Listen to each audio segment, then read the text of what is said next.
গরমে বেরিয়ে গাছাম কাকু যে মুরব্বী মানুষ দেখেন কি গরমের অবস্থা।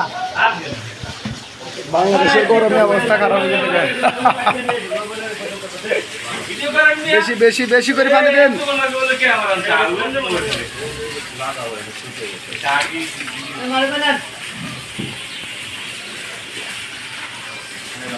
হ্যাঁ ঠিক আছে ঠিক আছে। গরমে অবস্থা খারাপ, মানুষ পাগল হতে ধরছে। অবস্থা খারাপ, মুরব্বী মানুষ মোটর সাইকেল গোসল করে। মোবাইল শীতল হয়ে গেছে কি করেন না, কি করতে যান এমন করে কি লাভ? সাইডা দেন যে গরমে বাঁচতেছে না মানে টিকটকে দাঁড়াইবো, আসেন ভাই অনেক লাইক পাইবো, টিকটকে দাঁড়াইবো।